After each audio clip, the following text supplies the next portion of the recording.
Kakadating ko pa nga lang po galing biyahe at nakita nga po ako nitong mga kalapati natin. Tingnan nyo naman, habol na habol sa akin mga kagenggeng. Kinuha ko na nga po itong pagkain, pakiramdam ko nagugutom na nga po sila. Pero kahapon bago po ako umuwi, niwanan ko pa nga po sila ng pagkain. Malakas na nga po silang kumain, di tulad nung una, halos ayaw po nilang tumuka. Kung titignan nyo po sila ng malapitan, ang gaganda ng mga itsura nila.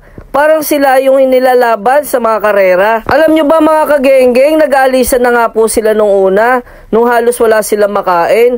Nagulat nga lang po ako, mga ilang araw, bumalik po silang tatlo dito. Kaya ako, syempre, maunawain talaga ako at maawain. Kaya binili ko sila ng kanilang mga pagkain. Buti na nga lang, unti-unti na nila ako nakikilala kapag nakikita nila ako dito sa terminal. Tingnan nyo naman po yung lambing nila, halos gusto na nila ako liparin sa braso at ulo. Pagkatapos ko nga po silang pakainin ay nagpunta na nga po ako sa pilahan ng bus. Nais ko lang po sana ipakilala sa inyo ang aming makasama.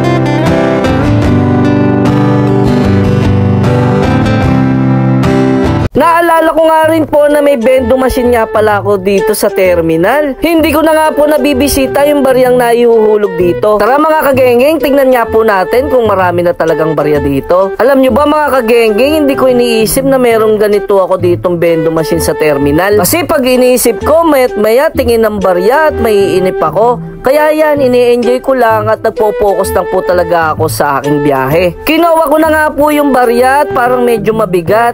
Ayan, at marami-rami na nga rin po pala. Alam nyo ba mga kagenggeng, after 2 days, yan na po ang laman ng baryahan. Diba? Tsaga-tsaga lang po talaga. Hindi ko na po muna kinuha kasi mas magandang i-harvest kapag puno. Kaya ang ginawa ko, nilinis ko na lang po muna yung lalagyanan po, yung saluhan po ng mga kape. Pati na rin po yung mga paligid, pinunasan ko para mas maging malinis. Dito ko na nga rin po tinatapos ang aking video mga kagenggeng. Bago ang lahat, special big shoutout nga po pala sa mga bagong followers po natin dyan.